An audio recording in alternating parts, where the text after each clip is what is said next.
intergender tag team match between the Cenas and the Mizanins. This was shorter than I expected. Yeah. And it didn't do a whole lot different than... No, I mean, I didn't expect The Miz to actually get as much offense as he did. True. The crowd fucking loved The Miz.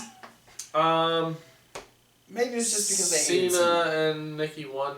Yeah. The double finishers.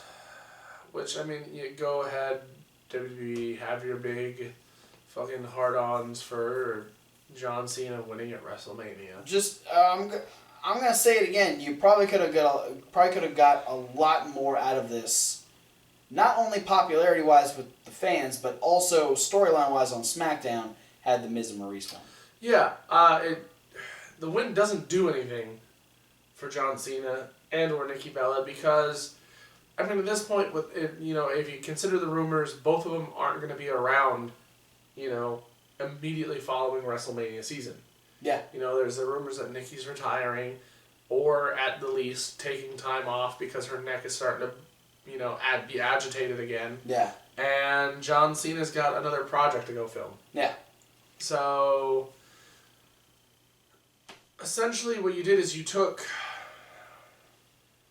The Miz, who had the crowd super behind him this go around, which the win for him probably would have got a great crowd reaction, and then you would have gotten the after reaction, regardless, for John Cena proposing to Nikki Bella. Yeah. So you would have essentially gotten the positive reaction to the ending of the match, and then you still would have got your positive reaction for John Cena and Nikki Bella afterwards. Yeah, and you, I mean, I'm not gonna say this is what John Cena should have said during his proposal, but you could have had him say something along the lines of, despite losing that match, despite how unfortunate that is, we still love each other, blah blah blah blah blah, and then go on the whole speech. Which congratulations to John Cena and Nikki Bella. That diamond though. Damn. That's a huge ass rock. That's essentially a Dwayne. It's gonna be named Dwayne. Probably. So yeah, that was that John match. Cena loves The Rock. Loves him. Best friends now.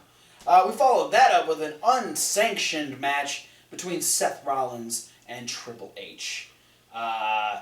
Some cool, just very simple entrances. Simple, but enough to be like, ooh, that's neat. Yeah, Triple H got a police escort while he drove a big-ass motorcycle with sexy Stephanie on the back. Good Lord, Stephanie. Which was followed by very armor-esque clad Seth Rollins with the torch. The proverbial burning the kingdom to the ground. And I fucking love this match. Yeah. This was very much the way the first couple matches went. This is everything I needed and more. Yeah. It's the moments where, there's a lot of times where we say, like, there's part-timers in WWE, and I'm like, they're not as good as they used to be, or they don't do as much as they used to do. They're not adding enough to the show other than, I mean, let's be real, they are pay-per-view buys. They're draws. Because they're people that other people remember and go, ooh, that guy's wrestling this time? I'm going to tune in and look at what he's doing. Yeah, most of them are simply just a presence. Triple H is the one guy who I kind of miss having him wrestle on a regular basis. He's good every time. Yep. He is the most consistent part-timer who really doesn't make you feel like he's a part-timer. Yeah. Because he puts in so much work every time he has a match. And they did a good job. Yeah, they did a good job. I mean, there was already a story built into the match because we had Seth's injured knee as a focal point. So really, they didn't need to start anything. They were just building on something that already existed, which helps. Yeah. And it worked. It was great. We kept having a lot of like Seth Rollins kind of having Triple H's number though, being able to kind of like do a lot of little counterings and a lot of getting the advantage. Yeah. Which takes a guy like Triple H off his guard a little bit. Yeah, and something he's not used to as much. And and because of that, I think this is my only gripe about the match is that we never really got the payoff of Samoa Joe being the assassin for Triple H. Yeah. There definitely needed to be some sort of involvement from Samoa Joe. Not necessarily just for what I thought was going to happen with the return of Finn Balor, which didn't happen. But yeah, I felt like Samoa Joe needed a presence there just a little bit. But I mean that's not even a huge gripe that I'm going to give because the match itself was awesome. Stephanie played a really good side piece to Triple H as well. The fact that she got involved as much as she did everything that was really necessary. Stopping Seth Rollins, like pulling him down on the corner. Would you like to add something with that smirk? After the match. Okay. Stephanie. Because it has nothing to do with the match or WrestleMania. Stephanie just did a great job being that heel manager, the heel valet to Triple H. She's consistent as well. She knows her place. She knows what she can do, and she looks good every time she does it. It was just little subtle things that she did, trying to help Triple H. Going through the table. Yeah.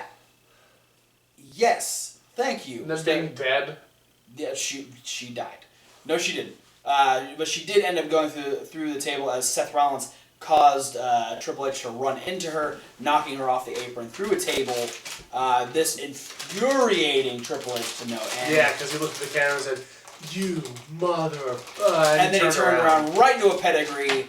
And man, speaking of the pedigree, reversal. Some great moments there. But Seth Rollins does hit the pedigree on Triple H and picks up the win. And I know it's like kind of now common knowledge that the pedigree has been Seth's finisher for a bit. Mm-hmm. But this is like one of the only times I can remember in WrestleMania history where somebody lost to their own finishing move. Yeah. Triple H losing to the pedigree. Triple H passed the torch to Seth Rollins and got burnt with it. Burnt the kingdom. To the ground. Seth did everything he said he was going to do. Yeah, he did. And his leg remained intact. So now my only hope is that we do get Seth Rollins Samoa Joe interaction on Raw. Hopefully. That is what will continue this in the most perfect way. Would you like to add your little note? thing that I just found out? Okay. Nothing to do with WrestleMania or anything, other than the fact that he was present at WrestleMania with the rest of the NXT superstars in attendance. Johnny Saint is going to be a guest trainer at the Performance Center until June. Y'all are going to be learning some good shit. Yeah. That is awesome. Oh boy, Randy Orton versus Bray Wyatt. Not a bad match. Not a great match either. I mean, it was... It highlighted the in-ring strengths of both performers. Yes. It highlighted Randy Orton's quickness, his cunningness, and his experience over Bray Wyatt. Mm-hmm. I think the one thing that was, the thing that they tried to do, they really tried to put over the mind games of Bray Wyatt. Yeah, because and it also accented Bray Wyatt's physicality. Yes, because man, the way he throws those cross body blocks. You can't deny the power that. Yeah, the sentons and the stuff that he does, man. He's a monster when he does stuff like that. Yeah. But I feel like the attempt at being spooky Bray Wyatt didn't do anything for the match because Randy didn't react to any of the stuff, and it didn't faze him in the end. Pretty much, yeah. So it was kind of a failed attempt at look how dark and sinister Bray Wyatt is, which, I mean, the first couple times it happened, The visual effect was cool. It was cool. Initially. It was cool for us, and I'm sure it was cool. The crowd reacted every time it happened. Yeah. So it was very interesting. Because you don't expect to be in the middle of a match, especially WrestleMania, and then the canvas turns into a giant projector screen. Yeah. With bugs, which is our grub comment from the beginning of this video. Initially it started out as maggots. Yeah, and then it was worms. Which I think Randy kind of reacted to that one. Yeah. He slid out of the ring. Yeah, that was the first one. Yeah, he kind of looked around, but then it was slid out of the ring. then the worms and then the cockroaches towards the end didn't do anything for him. And I think if it was a projector screen, like a projector projecting the images, which I kind of think that's how they did it. Yeah. Depending on where Randy Orton was, it could be very unbeneficial to the match because, say, if he's on his hands and knees looking straight down, he's not going to see it because his body is going to be blocking his view. I think one thing we could have used is a ground camera to see from a ringside perspective what that looked like. Yeah. Because I feel like Randy Orton, because Randy Orton could look to his sides and see what was happening, but I feel like that image, along with Bray Wyatt doing the spider walk or bending over in the corner, bending backwards in the corner, would have been an extra added visual. We could have seen that that's the type of Bray Wyatt we were getting, and I think that could have helped. But yeah, it was all for nothing because Randy Orton hit an RKO, and Randy Orton is the WWE champion, which I'm not upset about. It was the fact that Bray Wyatt held it once was more than I ever expected, and I'm totally cool with Randy Orton being champion. I just hope that this now will once again involve Luke Harper somehow, potentially AJ Styles, and we can continue the momentum of all of these guys. Brock Lesnar and Goldberg. This match equaled about as long as every other match Goldberg has had put together. 4 minutes, 46 seconds, 4 different moves. Which that's both guys included. Yeah, which I'll be real. They managed to cram 9 German suplexes? 10? It was 10 because they got the 9 and then everyone chanted 10 and Brock hit another one. 10 German suplexes and 6 spears. And a jackhammer. And an F5. And an attempt at an F5 and an attempt at a jackhammer.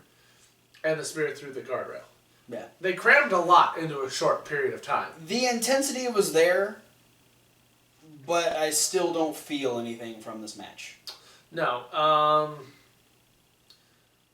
Essentially, we just had...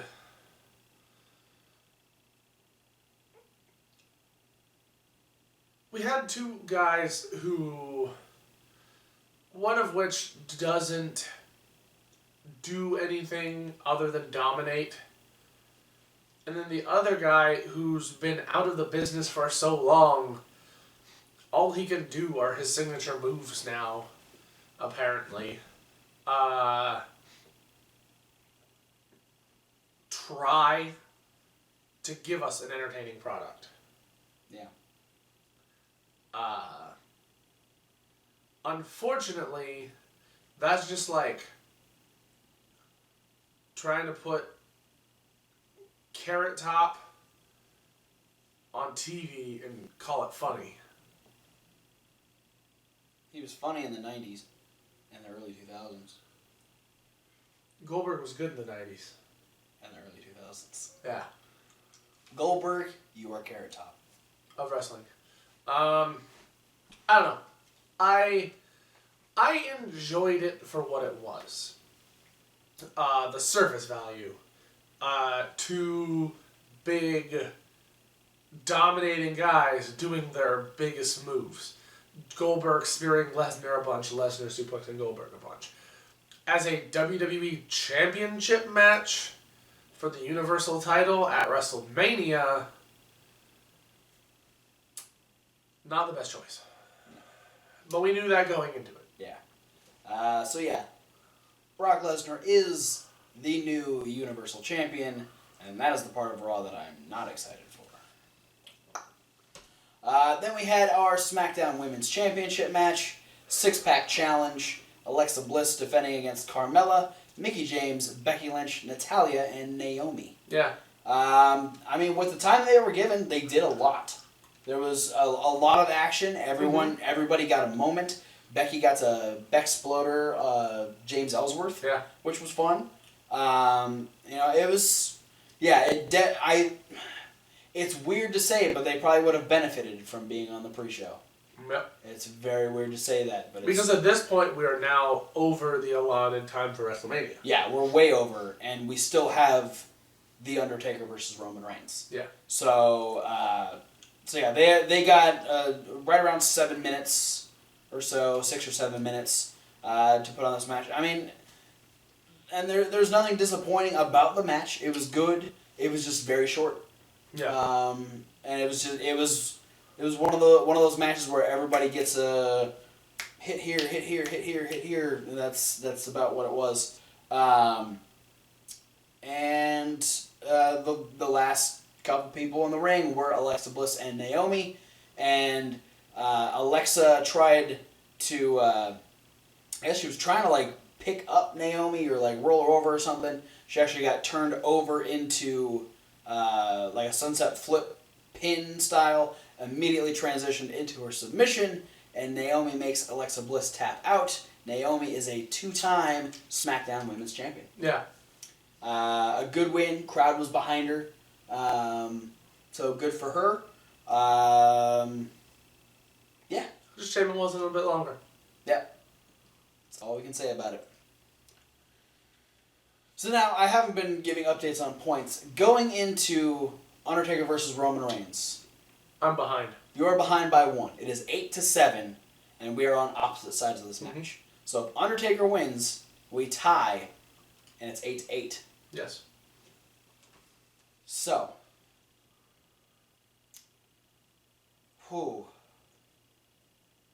Things to say about this match. I don't know where to start.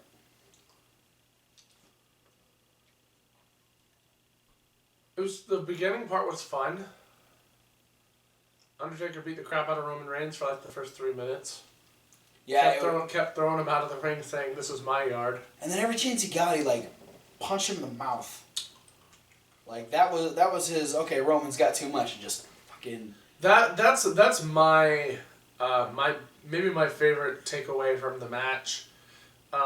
In a sense, is that Undertaker made Roman like work for things, and he made sure that maybe I'm not gonna do as many moves as I used to, but I'm gonna make everything I do count.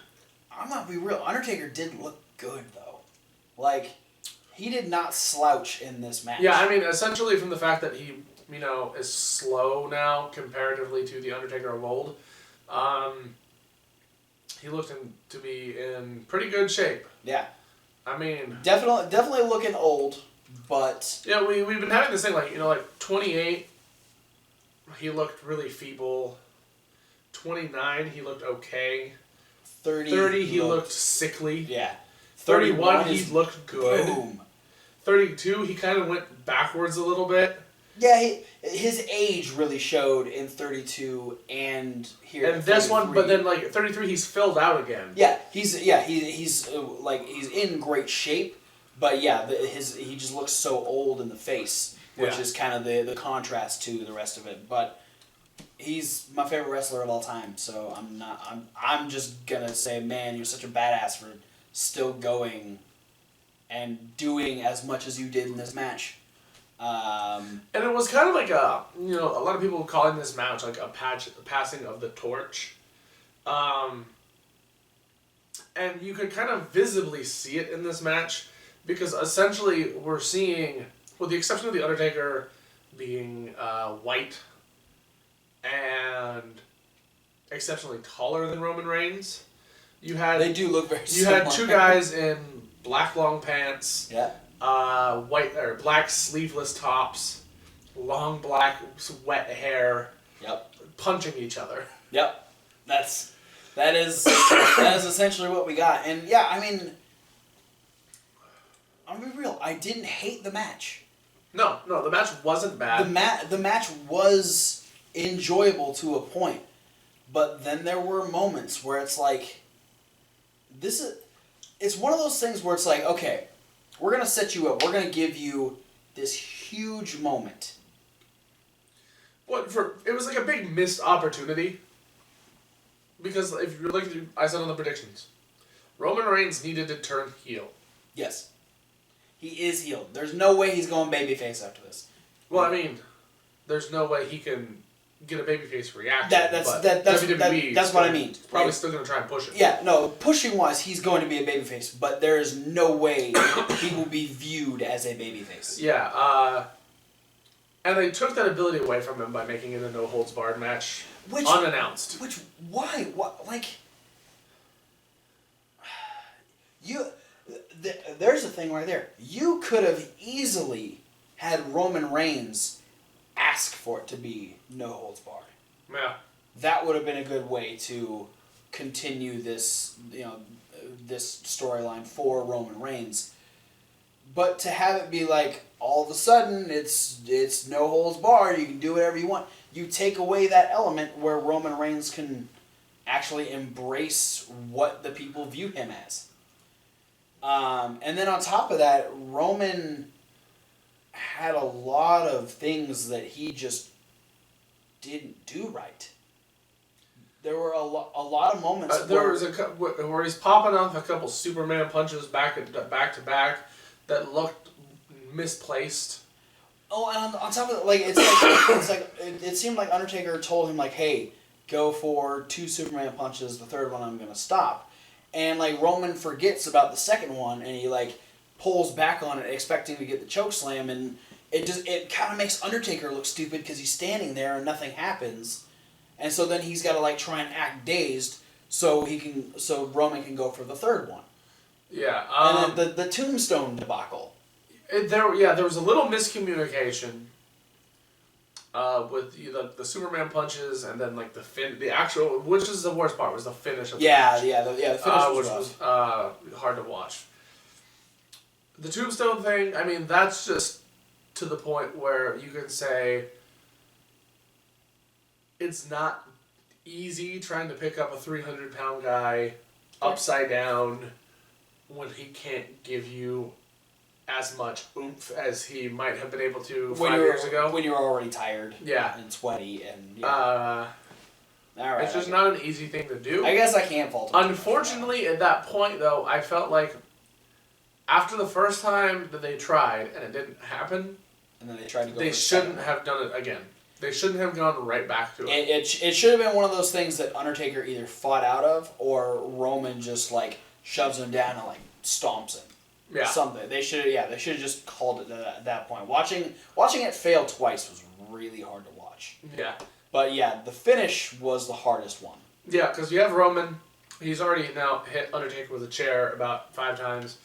Undertaker's back's doing the thing where it gets all discolored from the chair shots, like it did with Triple H in the Hell in a Cell. Yeah. Roman spears him like 18 times.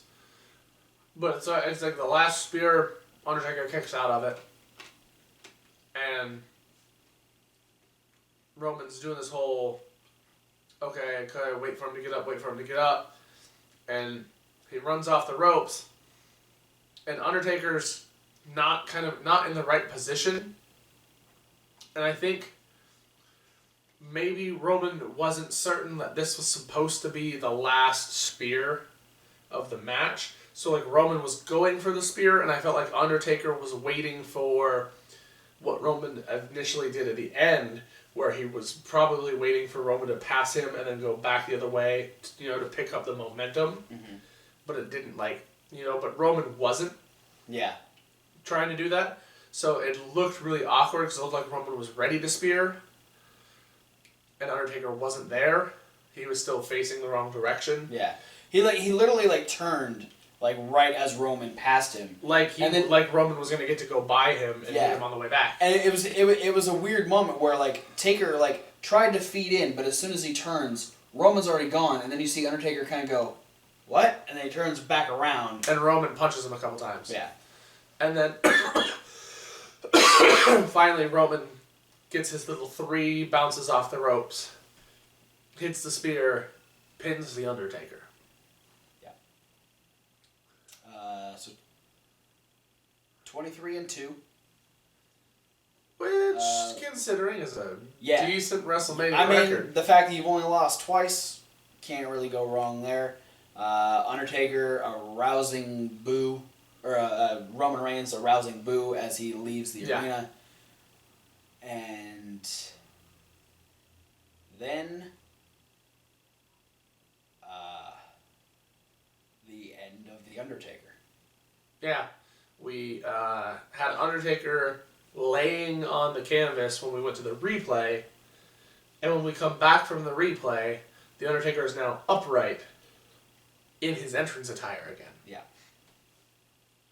And it's one of those things where it's like, okay, he's kind of like, he's got his presence back. He's like, okay, I'm gonna take this loss. I'm gonna deal with it. He starts to like step out of the ring. You've already got the thank you Taker chance happening, and it's one of those things. It's like, hey, you've done a lot, so yeah, thank you.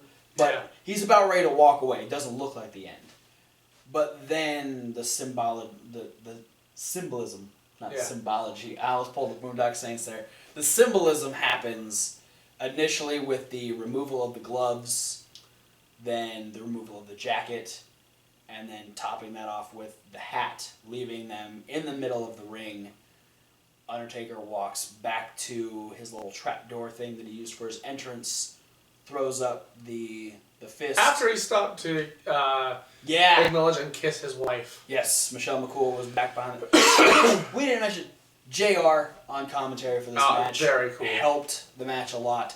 But yeah. I know she was there for more than just that match. Yeah, so kisses Michelle, heads back to the ramp. Hashtag fire David Otunga. Sure, yes. Throws up the fist and descends into the ramp. And WrestleMania goes black with 3 gongs.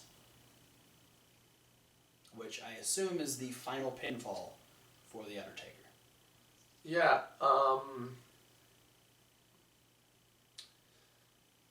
essentially, if this is the end of The Undertaker, as far as an on-air character or an in-ring competitor, I can't really argue with him because it is his choice. Yeah, essentially. We don't get to tell him when he can or can't wrestle. And as much as I've kind of scoffed at the idea, I kind of wish this would have been The Undertaker, John Cena. Yeah, I think it because I think it would have been a better match. It would have been a better match. It would have meant more just because John Cena has that presence on the roster. Plus, it would have been a SmackDown match. But Raw, again, like, it was a good match, and I'll say, Roman did some good things, but I still don't see the reason that he has the spot that he has.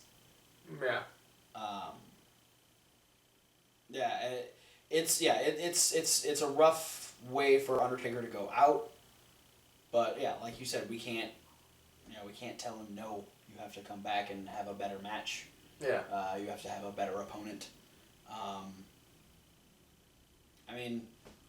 30 plus years in the business, very rarely taking time off. One of the most impressive things in professional wrestling, that being the streak. Yeah, and even though the streak is broken at WrestleMania 30, and then now he's lost twice, bringing his record, 23-2? 23-2. If you compare that to the other people who have been having the same sort of amount of WrestleMania matches, like the closer ones like Shawn Michaels and Triple H, guys that have been around like that long, they're like, you know, the same amount of WrestleMania matches or nearly, but only with like 9 wins or 11 wins. Yeah, a very split, very 50-50 type of record. Yeah. As opposed to The Undertaker, who essentially has won 90% or plus of his matches. Yeah. So yeah. So I mean, even though he didn't retire with a streak intact, there's still not going to be anybody who comes close to the record of 23-2 at WrestleMania. Not even close. Well, maybe close. So yeah. A very, you know, some great moments, some not so great moments, some less than appeasing moments, but overall a really good WrestleMania. Yeah. It's hard to complain and say, oh, this WrestleMania could have been so much better, which most WrestleManias could always be better, but this one was better than we expected it to be, and that's what we were hoping for. Yeah. So, with that being said, thank you, Undertaker, and thank you for watching. Don't forget to like, comment, and subscribe. Comment down below, what was your favorite match from WrestleMania?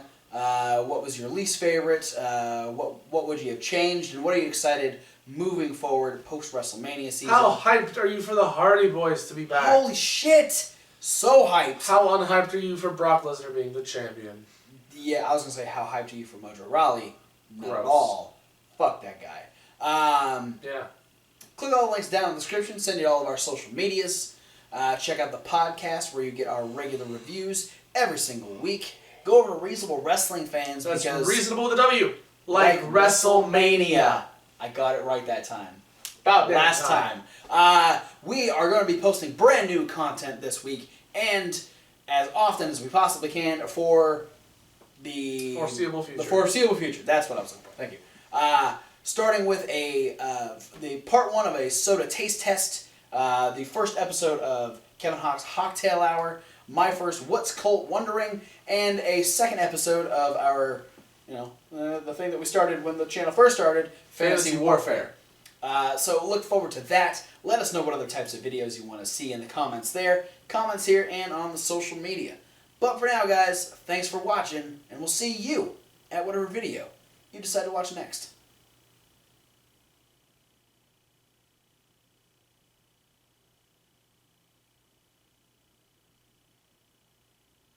Not a bad name.